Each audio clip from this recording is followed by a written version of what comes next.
Welcome back to the Aftermatch with Kirst Beav. Come for the rugby, stay for the clickbait should be our new headline once again. From whitebait to clickbait. Beav, can I show you something? And I'll show you as well. Can you see that? Beauden Barrett, RJ Snowman, yes. And the Chiefs. Leinster would have no chance against the Chiefs, says Stephen Donald on the Club World Cup. That is from Champagne Rugby. Shout out to Champagne Rugby. Thanks for taking what Beaver said, not verbatim, and turning it into a headline. You cannot escape.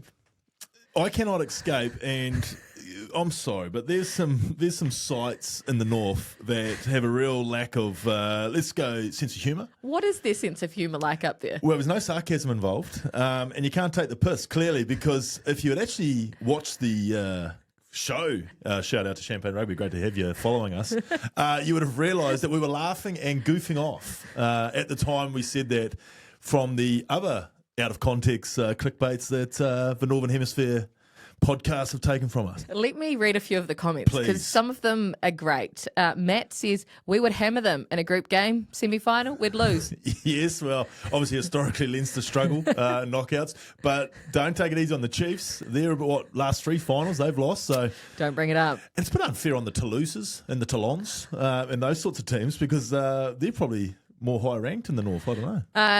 This one says from D-Maz, Stephen Donald's just doing this for attention and the clicks, guys. Stop encouraging him.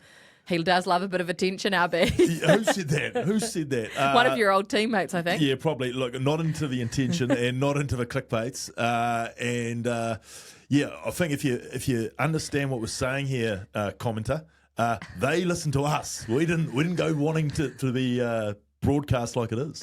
Look, I could go on and on because there's hundreds of thousands of comments on Champagne Rugby's feed. So look, it's done the trick. It has done the trick. Well done, Champagne. It's exactly what they wanted to do. And it was just a bit of fun at the end of the day. But we've got more important things to talk about. Yes. We've got bigger fish to fry. Firstly, before we get into the playoffs, shout out to Brad Weber, to wee Spud Weber. You know we've been playing fantasy. Super Rugby Fantasy for the first time, the proper Super Rugby Fantasy competition, and I know so many of you have been playing as well. I ended up finishing 2,297th. I think Beef finished about 22,097th because after week 3, when he went fishing on a Friday, he actually forgot to fill in his team, and I don't think he did anything after that. Well, I didn't get the bye. And Beef had a bye as well. Yeah, I had a big bye when I went fishing. And scheduled last year when the draw came out. Yeah, and it was bye-bye to my fantasy chances.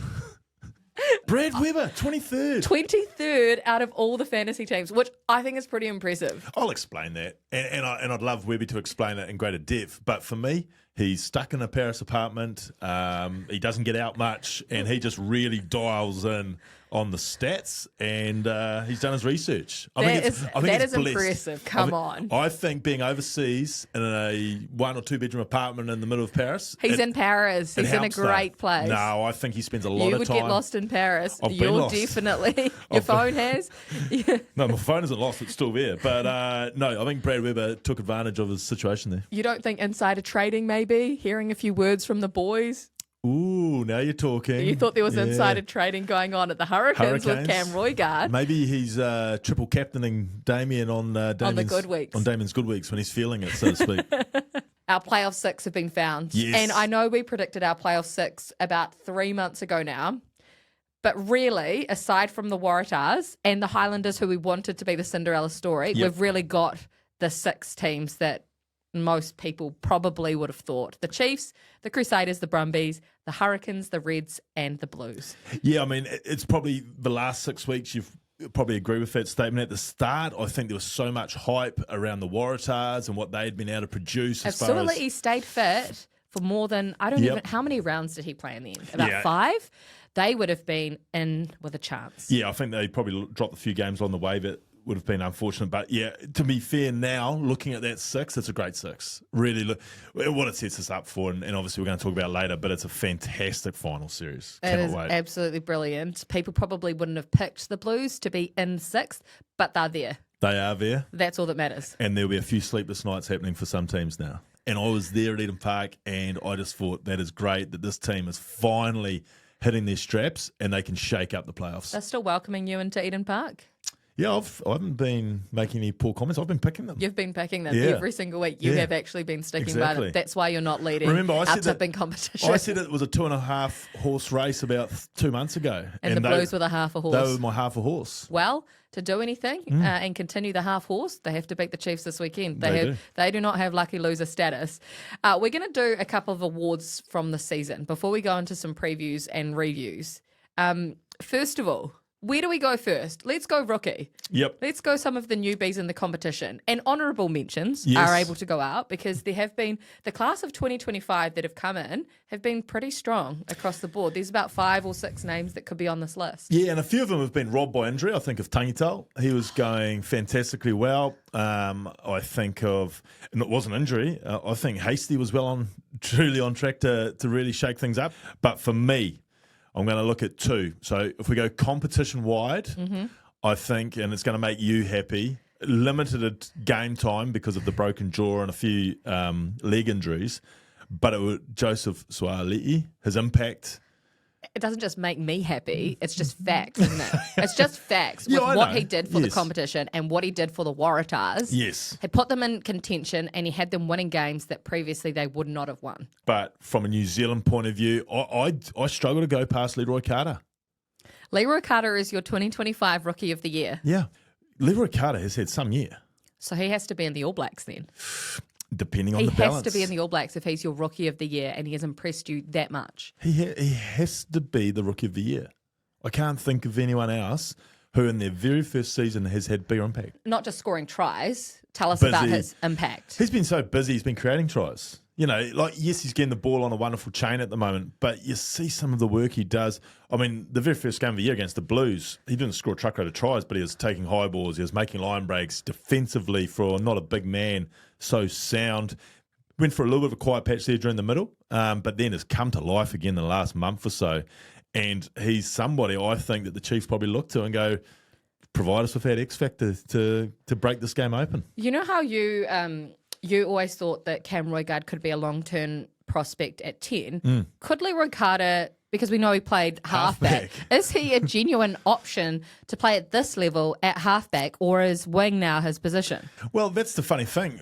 Obviously, he's got the speed, and that's why he's out on the wing. We've hardly seen him at NPC level as a halfback, but I know the Chiefs thinking, and it was stated in the media, that when they bought him, he was this unique little package that could be a halfback and a winger. And like, because of how good he's gone and been a starting winger, we just haven't seen the halfback thing. And I don't even know if he still works on his halfback thing because he's probably thinking, geez, I'm good at this. I'll just do this wing thing. But, I think it does, moving forward, you talked about whether he'll be in the All Blacks squad or not. Look, I don't know. And it would be the balance of the makeup. But if all of a sudden, if you can have someone in your squad, a game day 23, if he was a good enough halfback but can cover the wing, that ticks a few boxes. So you got Leroy Carter, who can play wing or halfback in the All Blacks 23. Ardie Savia, who can play in the loose forwards or in the midfield. We're giving him the midfield spot. Beauden Barrett, who can really play 10, 12, 15, either wing. We are flexible. We are. I mean, that's not even to mention the Black Ferns who have Georgia Miller playing in the loose forwards and can play in the entire back line. What about Tamaiti Williams? Surely he could play in the front row and then move into the loosies as well. Yeah, I think obviously Tamaiti was a number 8. I'm not sure he's still Harvard's dreams there about coming off the back of the scrum, but look, if he's got the aerobic capacity for it, why not? Is this a joke or is this another headline? Oh, look, make it a headline, who cares? Okay, so Rookie of the Year for 2025, Leroy Carter. Leroy Carter. Story of the Year. Story of the year is Moana. It's coming of age. Story. The coming of age of a franchise. You combine that story with Ardie showing up, with Tana being the head coach, with Albany being their base, with Moana being in the hunt to the last 80 minutes of the year to get them a finals berth. It is the story of the year so far. Obviously, we've got final series, but Moana, what a story. Where's your Moana hat? It's on its way. 3 weeks later. Confirmed. I can't wait to see your blue corduroy hat.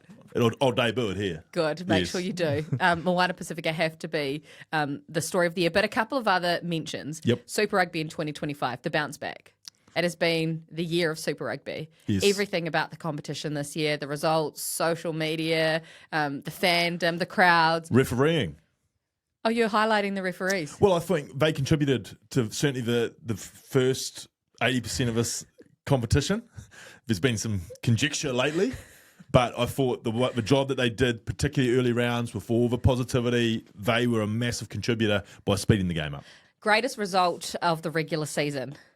Greatest result as far as atmosphere, pandemonium afterwards, and Stop. This is just because he called this game. lucky enough to be there riding shotgun with TJ. Moana beating the Blues. Was the greatest result in the regular season. Moment, just the moment. And it wasn't, it was the fact that they had 12,000 people there, which, I mean, a year ago that would have been a dream as they're playing in front of their friends and family at Mount Smart, to now have 12,000 at Albany for a blockbuster. The battle of the 09 landline that landline. No one has except the Donalds anymore. The landline. No, they've even got rid of it now. I think moving forward, they need to mount an old school telephone on a lovely piece of timber. Yeah, don't worry about the bridge. It's the battle of the 09 landline. The battle of the 09 landline. As you explained to us. Mm-hmm. Let's stick with a couple of the teams that are no longer in contention for the title. Yep. Highlanders. And this has got to be an easy one. Player of the year. Yeah, easy as. Co-captain.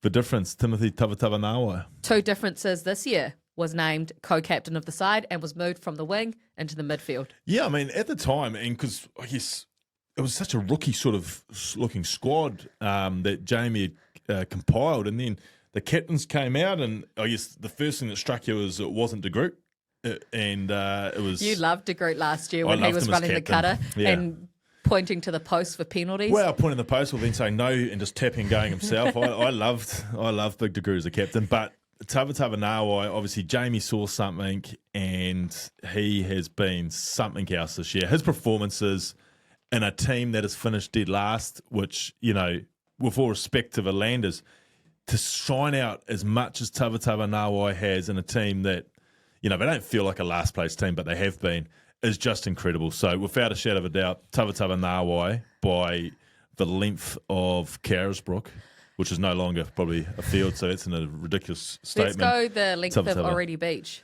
There you go. You picked this in our very first podcast of the year when we talked about bolters and you said Tavatavanawa. Yep. He kept it up for 16 weeks. Razor, we've had some tough clickbaits lately, but if you could just pick Tavatavanawa and your All Blacks, that would be some great credibility for the Aftermatch. And inaugural, who has had a massive dip. He was just getting used to things in Super Rugby. Yeah, and he's back now. He's back. Yes. How good has he been the last few weeks? He's well it must be said. It must be said. He was my bolter in round one. Maybe not this year, but I feel like he's such a youngster and he definitely could be in the future.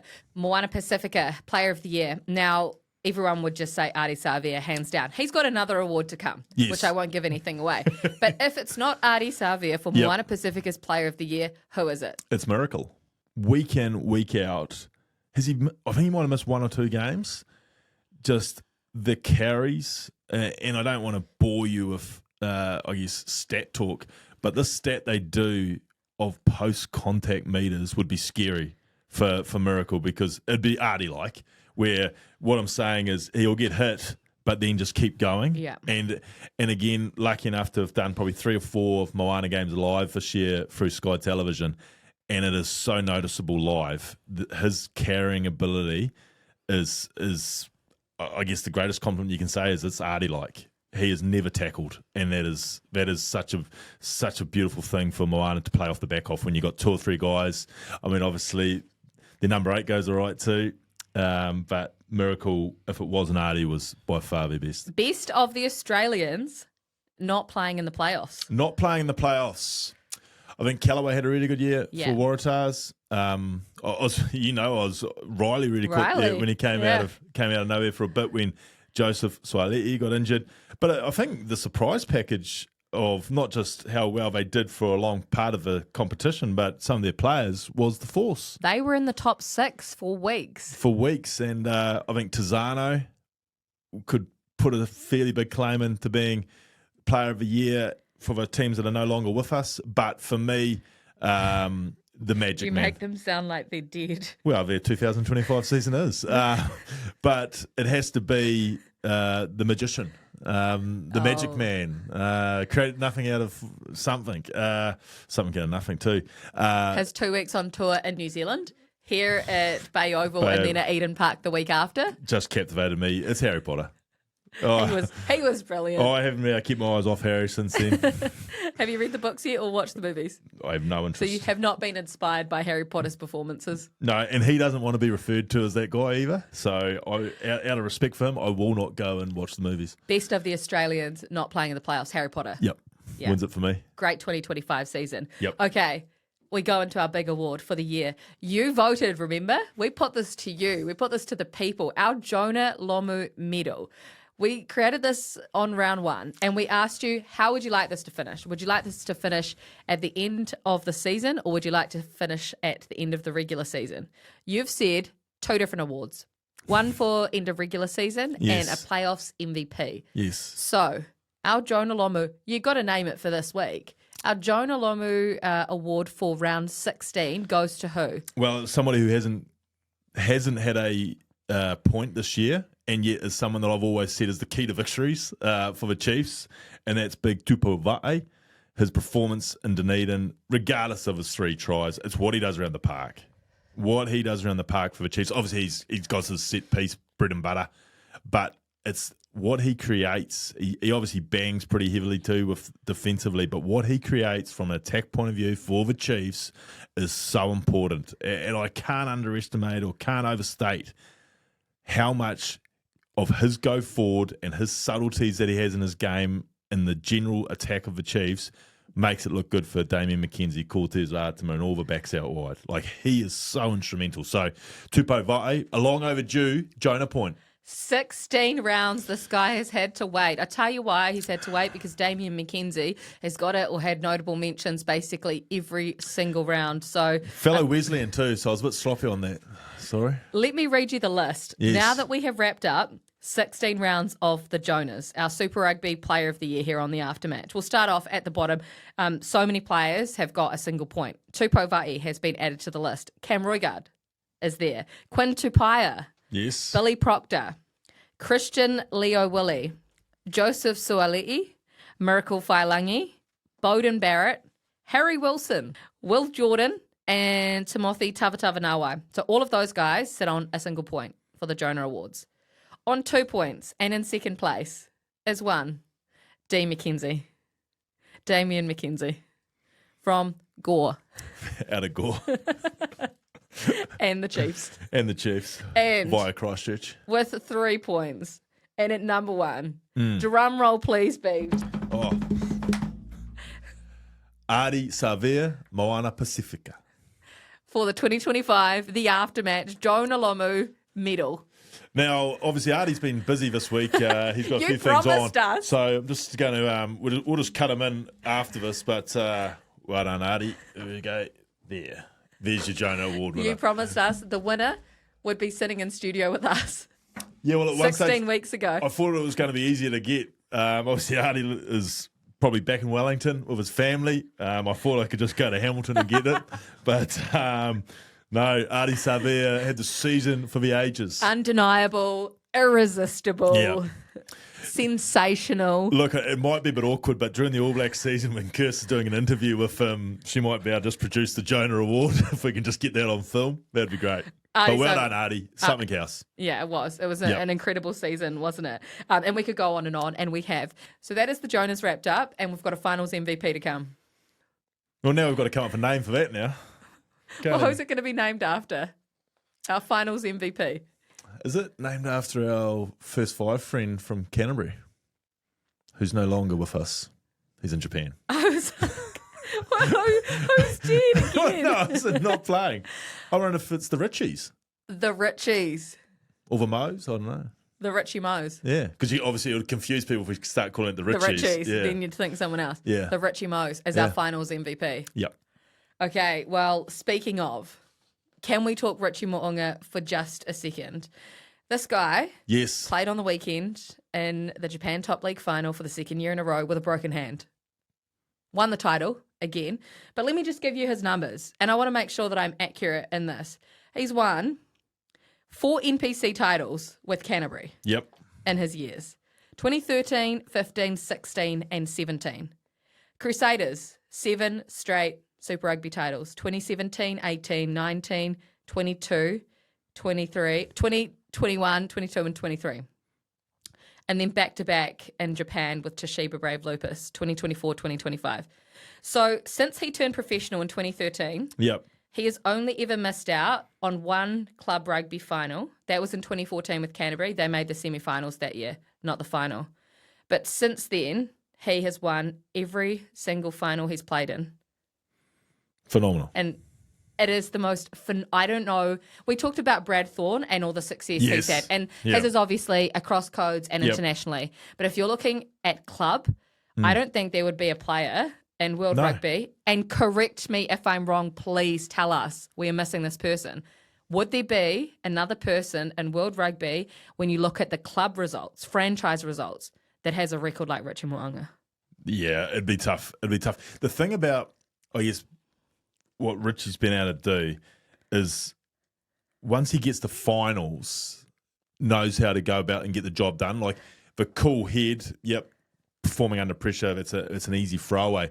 But directing teams around the park, knowing when you're not in a regular season game, it's about field position, it's about this, it's about that. And you think about some of the finals they've won. And like a lot of people say, oh, Crusaders, great team. But that year they won in Hamilton, they had a depleted team. He gets the job done in Hamilton in the final. That year they won at Eden Park when obviously Sam Whitelock ran riot at line-out time and stuff. But again, that was a little bit depleted and they got the job done, lots of injuries through the year. So you can't put a price on a first five that just knows how to play finals football like Richie. It is unbelievable. In my mind, there's only one thing he hasn't won, and that's the Rugby World Cup final. And that is why, people, he will be coming back to New Zealand to play for New Zealand. There's been all this talk about him defecting to Tonga. I just cannot see it happening. This guy hasn't won a Rugby World Cup with the All Blacks. And when he's won everything else, Beav, I'm sure that is still his goal. Yeah, absolutely. And I'm sure we'll see him again. Well, I hope we see him again. He'd be great for New Zealand. And, what a record.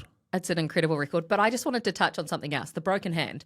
So broke his hand in the semi-final a week ago. Todd Blackett has said, 70% chance that he wasn't going to play that match, but he'd been in an oxygen chamber all week. What do you know about these oxygen chambers? Is this what Anton Leonard-Brown has been in? It looks like they're sitting in like some sort of airplane cabin with a face mask over and connected to some sort of little machine over here. Yeah, what is it? It's supposed to increase healing. Well, speed up healing. I was thinking Gideon in a week. Well, yeah, must have been powerfully turned up.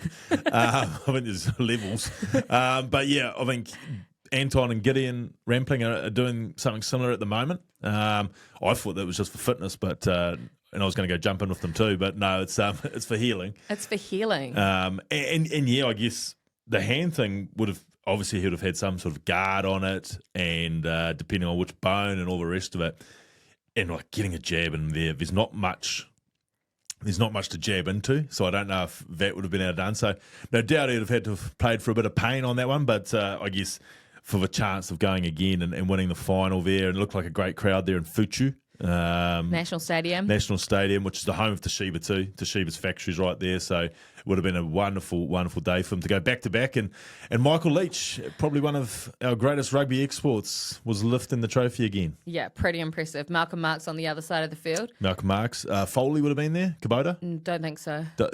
Must have been not maybe injured. Yeah, maybe injured. Bryn Hall.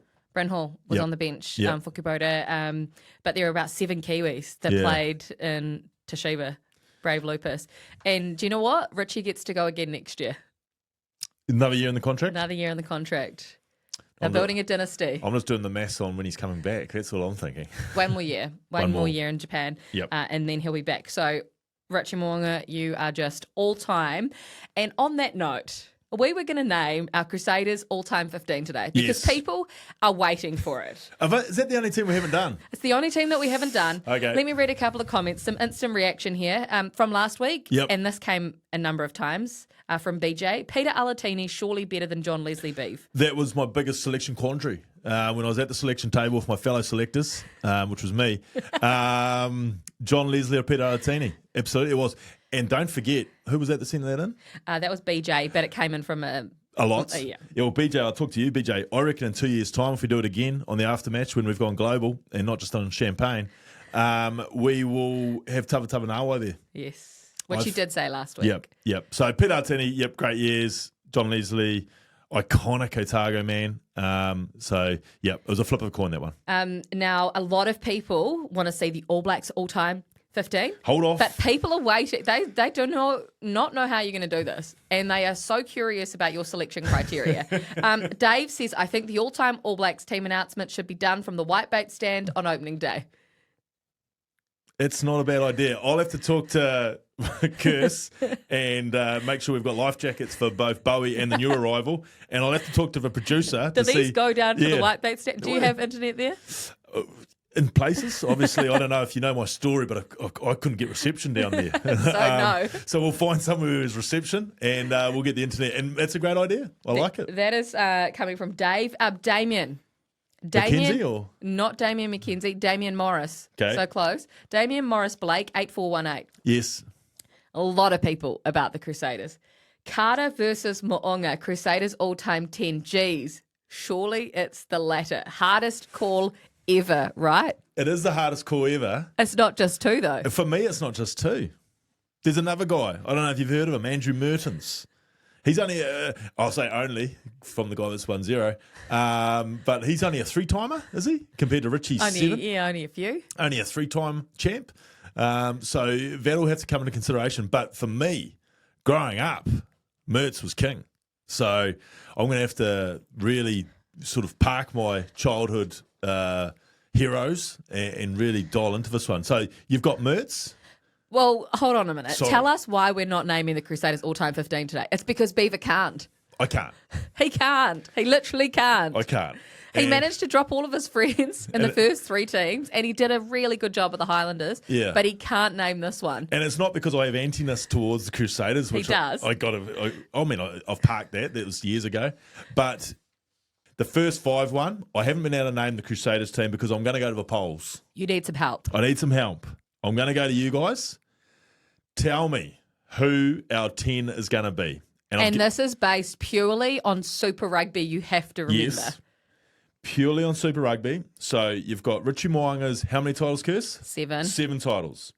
You've got the world's greatest first 5 of all time, Daniel Carter. It doesn't matter that he's the world's greatest first 5. I'm just giving you the... He is the Crusaders' first 5. How many titles? How many? That's your generation. We'll just say 4. We should have worked this out beforehand, just like the Jonas. But it's DC's Super Rugby career. And then you've got Andrew Mertens. Now, the original. I am going to suggest is definitely 3. I might even be selling him short there. Well, Marshy was 5. Okay, then I'm going to give him 4. Maybe he's 4. He's 4. So you've got to remember with Mertz, he broke the ceiling for the Crusaders. I guess they went from last place to beating the All Blacks, who was the Auckland Blues at the time, at Eden Park, and they got the dynasty rolling. So he got 2 then. I think they went across to the Brumbies when the Brumbies were at the peak of their powers and won a away game there. I think Ron Cribb famously drank his beer on a try celebration, or, pretended to. So Mertz comes into consideration for me. Obviously, Daniel Carter, world's greatest, and then you've got Super Rugby's greatest in Richie Mo'unga. So vote. Please. Comment who is the all-time Crusaders first 5 for this team. And then next week, Beaver will name it. I'll name my Crusaders. But he needs some Crusaders. help. And you guys will pick my first 5. There you go. Thank you for your comments, for your likes, for your subscriptions. Call me gutless, but I'm just spreading the load. I need other selections. Yeah, I still don't know why you just won't name it. I can't. You can't name a 10. I physically couldn't. Okay, well, let's talk playoffs then. Yep. Let's talk Crusaders and Reds. As far as tasks go, they do not come bigger than this. In the first round of the playoffs, the Crusaders, Beaver, welcome back.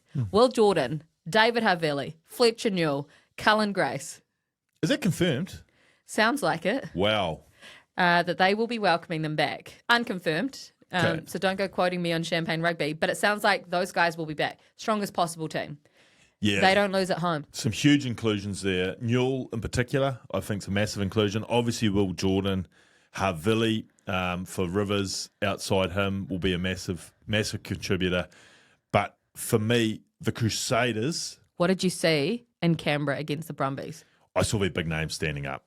I saw Barrett, Taylor, Tamaiti, Blackadder, all so prominent, and they really took them on physically up front. They still played with probably more endeavour and more width than I presume that they're going to play with. I mean, McNichol's had a wonderful few weeks. Like, he's probably going to be dropped for Will Jordan, but geez, he's been a wonderful addition. And Rivers played better every week, and it was another step up for him. But again, he's playing quite expansively. For me, Crusaders going to get the job done this year. They're going to go back to Crusaders finals footy in Christchurch. They're going to roll up the sleeves. Those names I've mentioned, Chuck Newell in there, Chuck Bowers, Tamaiti Williams in there.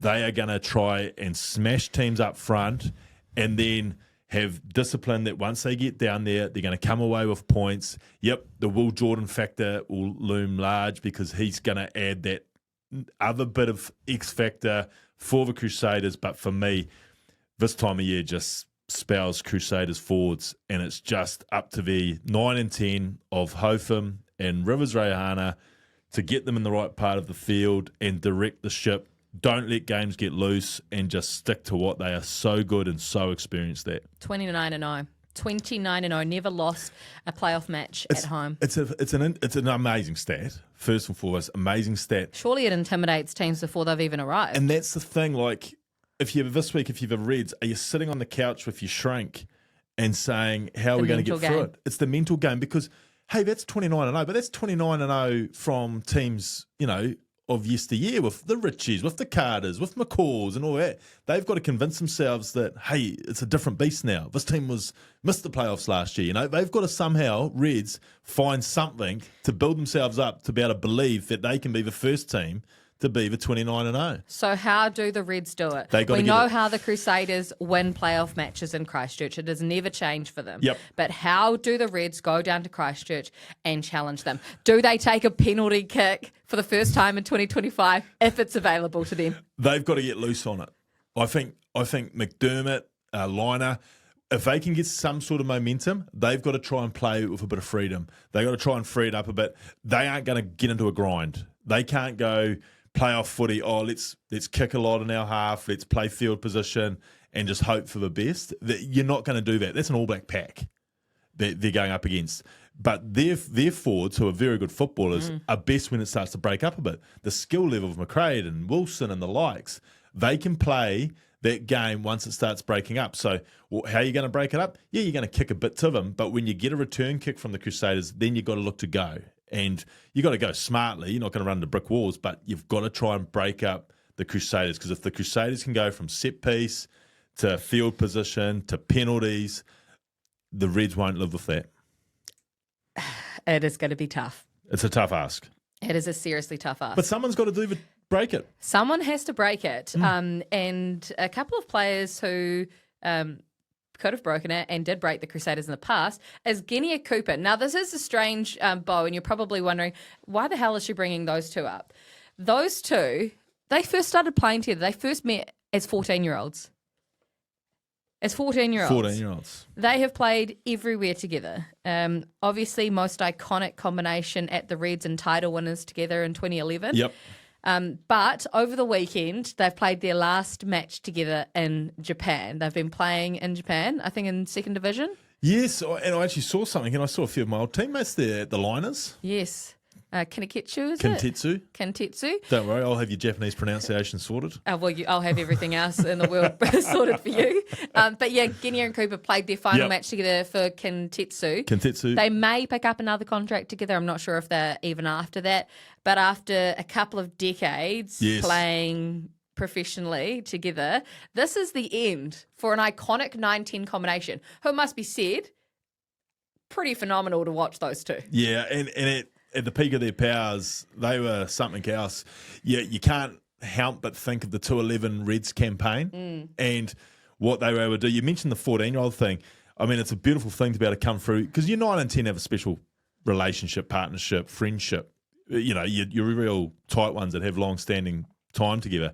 And for them to come through together from that age, you can sort of understand why they were able to play like they were able to play. You know, like, because Quade's a naturally flamboyant, off the cuff sort of footballer. Well, that's how it appears. Obviously, you know, structure and all that plays a part. Planned. Yeah. But you've also got Guinea, who had the ability to pop in and out of structure when he saw things. I mean, I don't know if he got the try in the 11 World Cup, in the final of Super Rugby, but he set this absolute screamer up. I actually think he scored it, and that was just instinctively being brilliant, Will Guinea. And when you combine the two of them, and they were off the cuff but yet in sync, and I know that seems silly, but they were in sync, and that is the gift that the Guinea Quade Cooper combination at its height would have been something else to play with. Like, I mean, they had guys like Digby Ioane outside them who were having seasons of their lives too during that time period. And that was just the fact that they could all play off those two.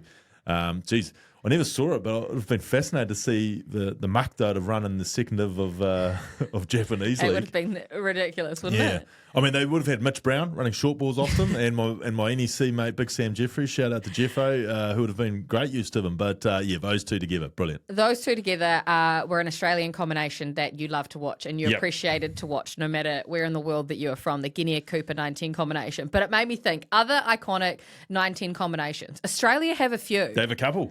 Yes, of course. From Brumbies, Greig and Larkham. Yeah. At the peak of their powers, none better.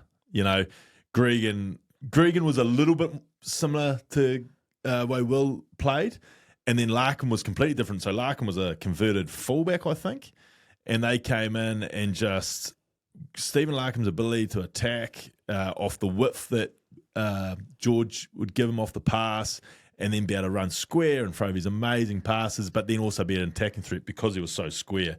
He was incredible. As a real young kid, remember Liner, the dad of, and Nick Farr-Jones won the 91 World Cup together, and they were iconic. But like they were, when you fought Wallabies of that era, it was Farr-Jones and Liner. I think Farr-Jones was captain. And then from a Kiwi point of view, oh yes, I guess it was funny when all-time Crusaders 15, maybe. Maybe. Well, the votes will determine. But when you think Kiwi, and I'm only talking about my lifetime, the iconic 9-10 combination, there's only feels like one, and it's Marshall and Mertz, Marshy and Mertz. What made those two so iconic? Well, obviously they played together for so long. Yeah. But as a youngster coming through and I guess being aware of, you know, what they were doing, also I guess the characters that they were. You know, like they were larger-than-life characters as well, and it seemed like they were everywhere at the time. But, you know, they were Crusaders greats, and All Black greats. They played so long for the All Blacks. That's the thing, like, instantly you think, well, DC. But who? He's had so many. Yeah. You know, because DC went so long, the stretch of time, and Andy was his main, Marshy a bit, and then Andy would have been his main Crusader halfback, but then All Black time, Andy was in a fight with Jimmy and Pity, and I'm missing plenty probably. Brendan was in and around it. Byron was there. So there's lots of combinations that DC would have played with. Obviously, him and Aaron Smith together is probably going to be your All Black all-time 9-10, and they won the 2015 World Cup final together. But in terms of iconic New Zealand 19 combinations, really the Marshall and Mertz is the only one. Yeah. South Africans? Yeah, it was a funny one because I instantly thought myself, from my time, Freud Dupree and Morné Steyn. I thought yourself too, sorry. Donald Leonard? Yeah, iconic Kiwi combination? Yeah, I mean, certainly the people of Matamata and Waiuku would vote that one. Poor Brendan's knees, you know. Like, I think if he held us back from being Marshy and Mertz, I'm going to say, okay? Damn your injuries, Harry. And maybe your 10 outside, Jeff probably had your back too, but anyway. But no, I just think that was Freud Dupree, Morné Steyn from a South African point of view. I mean, Fuff and Pollard have now, I know Pollard came off the bench in the last one, but they've now won 2 World Cups together, which is pretty incredible. Never been done as far as the combinations go.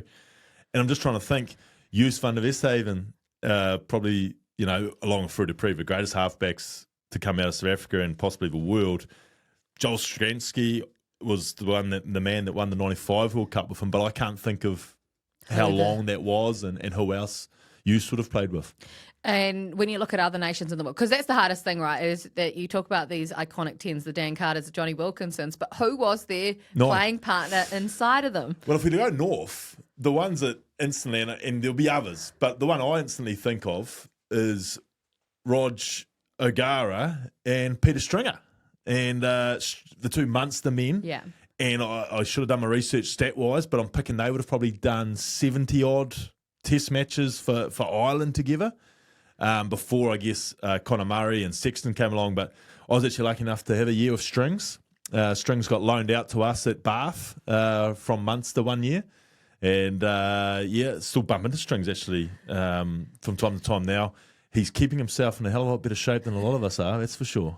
You're in your absolute element here, aren't you? Talking 9s and 10s. 9s and 10s, what a topic. Yeah, we'll do a whole show on People this one probably day. driving off the road bored, but I could keep going. Thanks to Will and Quaid for sparking this conversation. Yes, absolutely. Long may live the Guinea-Cooper combination. But that sort of footballer too. Like, we need that sort of footballers. Entertaining, off the cuff. Yeah. Don't get caught up in structure. Beautiful. So this is what the Reds need to do this weekend in Christchurch. Well, with McDermott there in particular, McDermott can break it up. He has that ability. Liner, he'll navigate the place, navigate for Reds, but McDermott, big key to victory.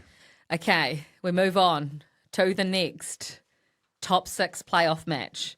And this is huge. Yep. This is Hamilton. This is the nervous one.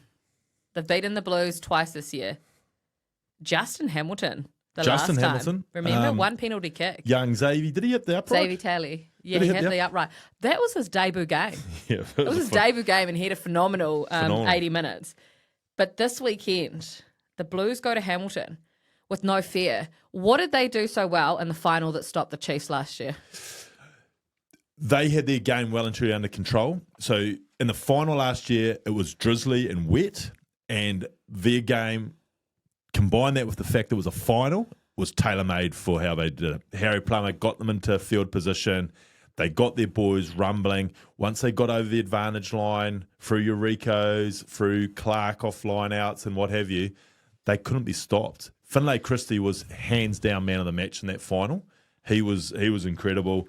And the Chiefs, what did they do in that final that sort of made it go like it was? They didn't play the conditions. They played Chiefs freewheeling footy, got caught in places, didn't probably kick smart, and in the end, what was it, 41-10 or something like that? It was over at halftime. It was over at halftime and got over real quick after halftime too. And for me, it was the way the two teams played. And, yep, there was rain involved there. There won't be probably rain on Saturday night in the tropics. You've looked at the conditions in Christchurch. Hamilton. No, you looked in Hamilton at the conditions. Yes, and Christchurch. You've looked in Christchurch, no good. 5 degrees. Yeah. No good. Potentially raining. No good for the extensive rugby that you want the Reds to play. Hamilton, have you looked at the weather? Yep. And how do you predict both of these two teams to play this weekend? Yeah, well, obviously, for our New Zealand listeners, Jim Hickey has looked at the weather, and it is drizzly in the morning, beautiful afternoon in the Tron. So totally different to the final last year. Totally different conditions. That's good though, right? Yeah, we want that for both teams. The team sheets that are getting written tomorrow for us, you want a dry track. Talk to us then. We'll go the Blues first. Yep. The Blues and what we saw from them on the weekend against the Waratahs were a completely different side than what we saw against Moana Pacifica a week earlier. So what did the Blues do well, and are they going to play that style against the Chiefs? The Blues, for me, the Blues against the Waratahs was all about the confidence coming flooding back into them. And as every sort of 10-minute block in that game went by, they got more and more confident. Early doors, it was greasy, and they were getting caught a little bit, and it was a bit of a you-know-what fight. But in the end, the confidence came flooding back. They started to play with more width. They launched through Beauden Barrett, going wide to your Talias, to your Gia, I was going to say Rico Gia. I don't know how Rico showed up there. Rico Ioane and the likes. And they started to play with more width. And that, for me, got them into the field position. And then they went route one. Then they went what they're good at. Hosking started to carry some beautiful touches that got Rico one of his 3 tries. And they just started to grow in real confidence. for me, going forward now against the Chiefs, there's two things I think they need to do. And it's one's defensively, they need to somehow disrupt the set piece of the Chiefs. If they can disrupt the set piece of the Chiefs, then that's going to win that gain line. If you can win the gain line against the Chiefs, then you're going to negate to a point their forward carriers who generate the fast ball for the McKenzies of the world. If you can win that first collision and not allow Tupou and Wallace Satiti to carry little balls inside, then you're going to restrict what McKenzie, Ratama, Stevenson and all those backs are capable of doing.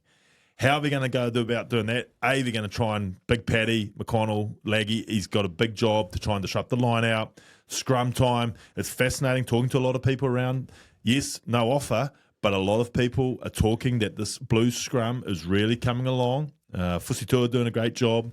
Obviously, guys like Gus and that coming off the bench, but they reckon that they can hold their own there. And so, therefore, then you've got AJ Lamb, then you've got Rico, who are just going to have to really, as they did against the Waratahs, own that contact zone in the midfield.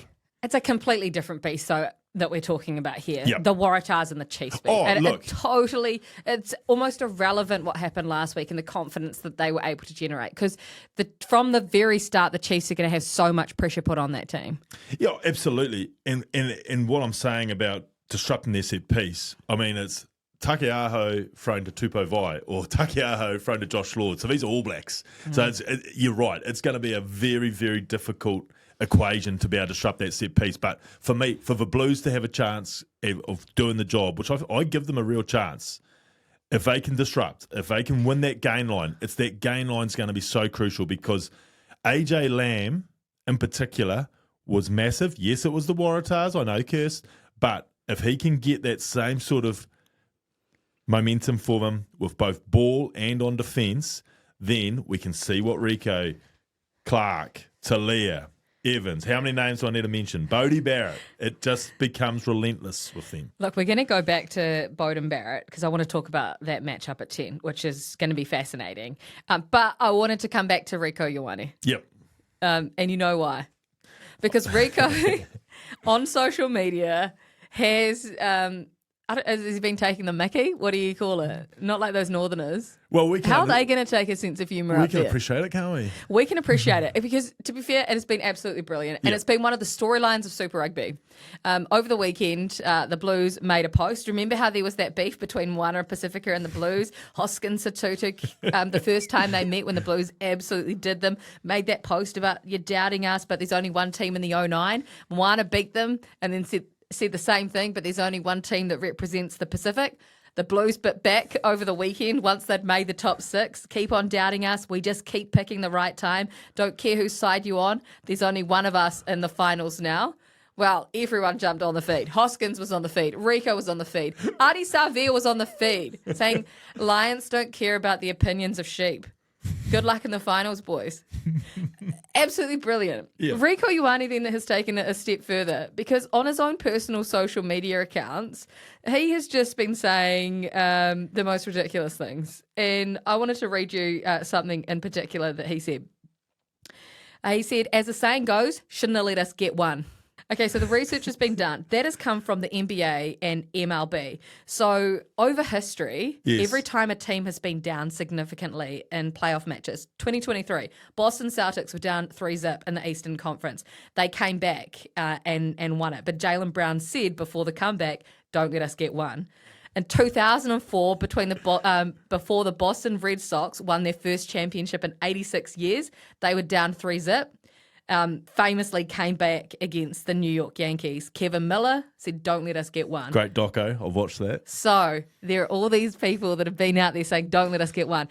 People are saying it makes Rico Ioane look cocky. No.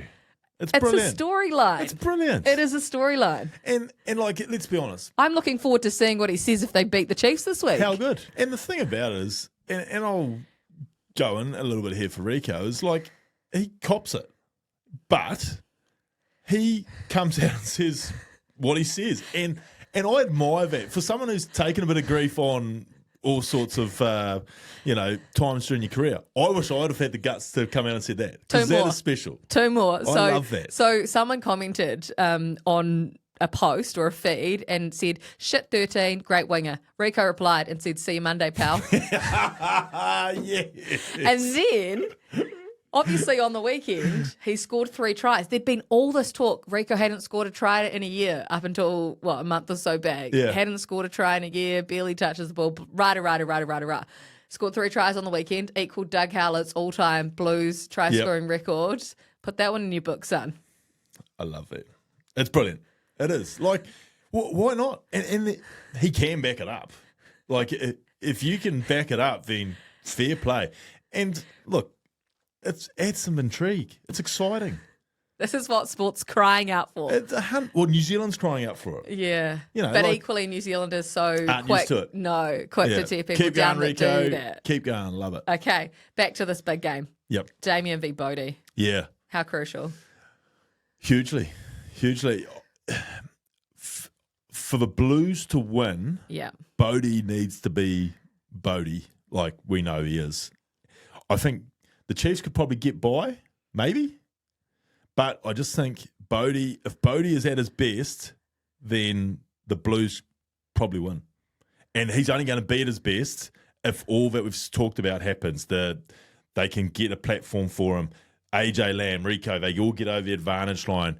They get Talia into a game. They get Clark into the game like they did against the Waratahs. It's going to be harder for those boys to get into the game as much as they were, but if they can get that momentum that AJ Lamb will provide them, that Rico can provide them, then Beauden Barrett's influence and his big match experience can get them across the line. Fascinating. Honestly, I just cannot wait for this one. It's an absolute the best dream. The first round, and we get this matchup. It's a dream first round. And we're going to be there. We are going to be there. The Aftermatch is going on the road to Hamilton. Wow, we're working for Sky, but yeah, we're there. And I'm pregnant, so not really going on the road. Okay, we move on. We continue going down. And this is where things get really, really interesting. This is the last of the 3 playoff matches. Yep. And why this is interesting, B, because, and I'm not saying it's going to happen, but if all goes to plan and the top 2 seeds, the Chiefs and the Crusaders, win their matches, then the game in Canberra on Saturday night becomes a who goes to Christchurch and who goes to Hamilton in the semi-finals. Winner goes Christchurch? Winner goes Christchurch, loser goes to Hamilton. Okay. What is the game that you want to play in the semi-finals? Hypothetically, let's say if I'm the Chiefs and you've won. If you're the Hurricanes in Canberra Hurricanes against the Brumbies and you're thinking ahead, do you give yourself more of a chance in Christchurch in the semi-final or in Hamilton? What happens to the Blues one? Well, that's completely different. That's completely different, Beav. I haven't worked it out. Okay. But I'm just saying hypothetically, if all goes to plan. To seeding? If seedings go to plan, if you're the Canes, are you wanting to go to Christchurch or go to Hamilton? Well, and I know we've just talked to 29. Two completely different styles. Yeah, I know we've talked to 29-0 factor from a finals football, but the Hurricanes hold no fears going to Christchurch. They win in Christchurch regular season games. Hurricanes have beaten the Chiefs. Yeah, okay. Well, I was going to say that they might want to go to Canterbury. So you're saying they give themselves more of a chance against the Crusaders? I don't think it matters, to be honest. I honestly don't. You're going to have to beat both to win the title. It does not matter. Okay, well, talk us through this matchup then, because it's brilliant. It's another one of these games. So Lola is back for the Brumbies. He was very good against the Crusaders. Again, they played with a lot more width than you anticipate the Brumbies playing with at this time of year in big games. For me, the Hurricanes, it's almost like, and it's a boring answer, carry on as is, boys. If they can get their game going like they are at the moment, both defensively they were so good against Moana. So good. They were so physical that they were winning all those contact zones. And when you say win the contact zone, it doesn't mean just win the hit and win the tackle. It actually means the ruck ball for the opposition's attack becomes slow. And off slow ruck ball, you can't do much more than send another carrier up. And that, by and large, will be slow as well because the defensive lines are set. Then they have to kick it to you. So if they can get that physicality back in their defensive setup, then I reckon the Canes game, from an attack point of view, is going so well at the moment. I can't see them losing this. But if the Brumbies were to win, I think the Brumbies, obviously they've got a good forward pack. They've got Lola there. Ikitau is having a wonderful season. Ikitau versus Proctor. How good is that? Ikitau's got a lot to his game. He's not just a very good runner and defender. He's got a wonderful left foot. So my big thing, if you're looking at trying to poke a hole in the Hurricanes right now, and this is like really having to look hard, I think if the Brumbies got their kicking game right, there's some inexperiencedness about that Hurricanes back three. But who's going to be the back three? Who will be the 10 is the question. Yeah, well, then you know who will be the 15 and the back three. But hence why I think Sullivan and Fehe either side. Yep. Right? So what you're going to have to do, and Balin's had a wonderful year. He's a centre by trade, and Fee's over there having, as you said, a wonderful year Rookie year. But if the Brumbies were looking at all of that, where are we going to go? Are we going to go and try and go through Mo'unga, Jensen and Proctor? No, thank you. They're going to try and build on their DNA, which is territory, possession, line out mores. They're going to put Lonergan and Lolacia's kicking game. They're going to try and get isolation around the back three of the Hurricanes, and they're going to, try and compete and hit that ruck, try and create turnovers, try and create slow ball for Hurricanes, or they're going to go long with their kicks, and they're going to try and get the Hurricanes to make rash decisions, run back when they should just kick, and then squeeze them on a cold, wintry night in Canberra. That's the way I see the Brumbies giving themselves a chance against probably, arguably with the Chiefs, the form team of the comp right now. And they've got the master pulling the strings from the coach's box who knows how to win in Canberra and playoff matches. He's done a fair bit of it, Stephen Larkham, hasn't he? So they will be well and truly tuned in for this one. And I mean, the Brumbies have probably played more footy this year than traditionally a Stephen Larkham coach team has. But I reckon is it Friday or Saturday? Saturday night. 9:30 p.m. Saturday night in Canberra, he will have them back to what he knows wins in Canberra. So, just back to my question that you ignored. Cameron or Love at 10? And why? Because you said a couple of weeks ago, depending on the style that the Hurricanes want to play will depend on who they put where, because completely different players. So, what style and who? I'm still leaning towards Love at 10, just because that triggered the whole revival, I think. So that puts Cameron onto the bench. Onto the bench, yep. And Harkin at 15. Yep. That's the way I would probably lean. I mean, I don't think you can go wrong either way. But right now, I just think, Brett Cameron's come back sharp. Also, you've got the insurance of being able to bring him off whenever and pushing Love back to 15. Well, right? They brought him on at halftime the other day for an injury. Yeah. But it just shows, I think, a level of intent about what you're trying to do. But I think Brett Cameron has been very, very sharp since coming back from that major injury. I mean, the last couple of weeks, he doesn't look like he's missed a beat. How many games did you win in Canberra? Like, how hard is it to play there? Even regular season, not just playoffs. During the Greig and Larkham years, I don't think we won, but we did win a few on the trot after that. For me, Canberra was a great place to go play. Like, you probably get abused. Like, it is hostile. When you go to other grounds in Australia, your Sydneys, your Brisbanes, your Perth, usually half Kiwis, you don't get that balance in Canberra. They are into you because they're locals and they are they are proper Brumbies fans, but they're also very knowledgeable people. Like, the abuse usually comes with some knowledge. It's not just straight out abuse. It's when you're warming up and you're getting heckled down in the end goal and doing your kicks. They've got some knowledge to their heckling. Oh, so they've done their research. They've done their research on you from a rugby point of view, not personal, but from a rugby. Well, some of it's personal, but just straight out abuse. But no, they're a very knowledgeable rugby crowd. People always go on about Canberra. I still enjoy going to Canberra. Like, it's a nice spot. I don't know why people go on about not being a nice spot. I always look forward to my walk in the morning down by the big lakes there, by the Parliament stuff. It's a beautiful city. Well, now that we've talked through the 3 playoff matches, and you want tips? Not tips yet. I want to know what it's like to win playoff matches. What are the keys? Because you have won a couple. And lost a few. You've lost a few. You've won a few and lost a few. Let's not go into So Pretoria. what do you learn about playoff matches? What is the most important thing at this time of year? How do you win playoff games? Everything gets magnified. Like, any mistake. So, like for example, you've got to stay.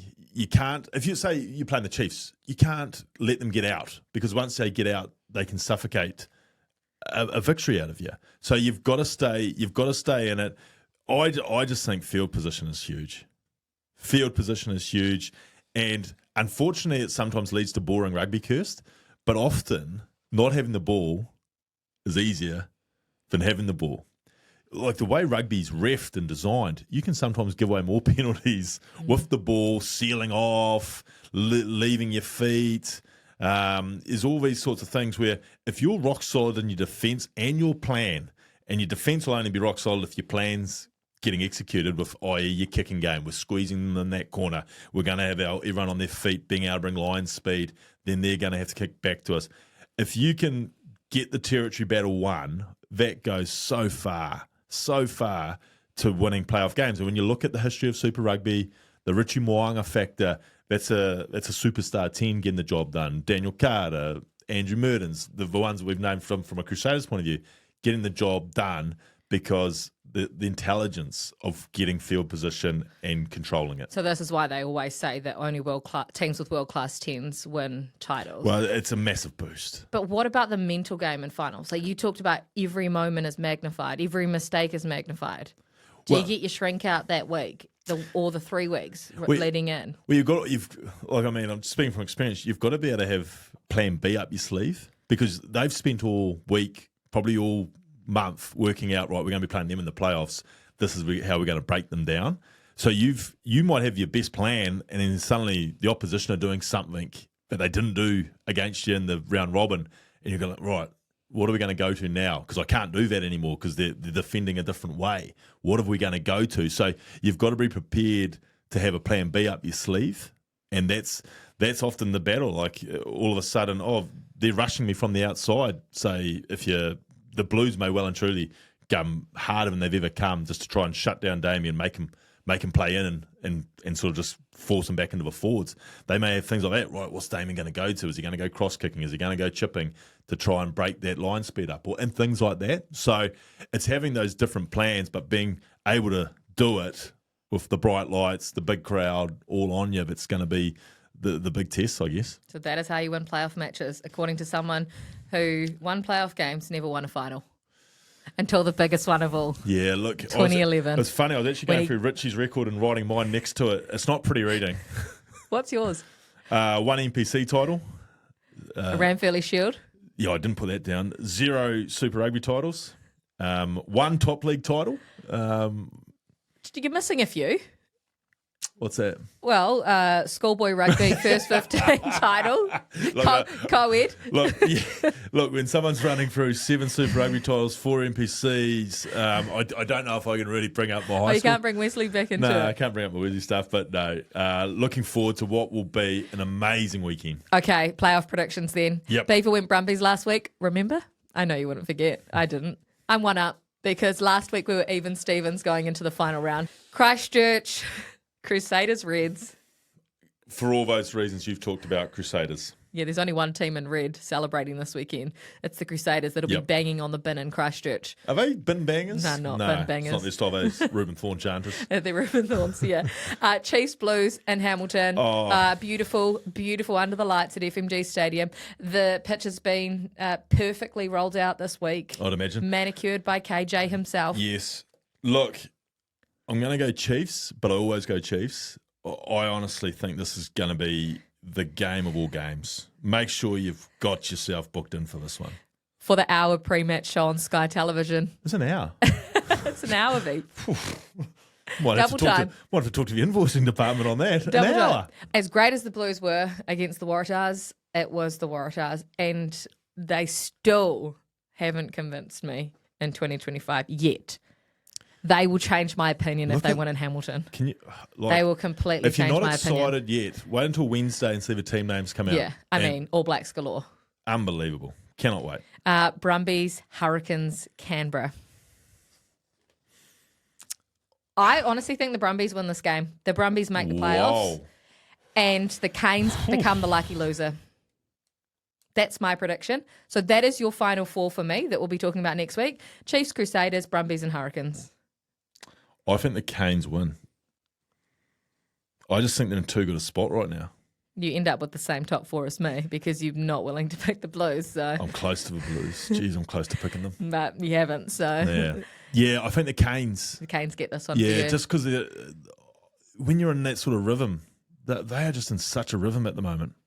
Oh, and geez, that's another belter. Yeah. I might even stay past 9 o'clock this week and watch it. Well, you'll have to because you'll be in Hamilton on Saturday, so you have to stay in Hamilton to watch the game. I was going to say, it's not. You can't watch it on the car on the way home. It's not an hour review show, is it? No, you're going straight to Canberra from Hamilton. Oof, You have to go to your brothers. I'm going to have to. Book the television. Yeah, because the Chiefs boys, they'll be locked up And in you bed. can't be getting updates in the car on the way between state highways. You can't be on your phone. No. Okay. That's it. That is all she wrote. Brilliant. From Cannot the wait. Aftermatch, after 16 rounds, our first round of playoffs under the new format Brilliant. and 3 cracking games. Yeah, do yourself a favour. Don't miss these.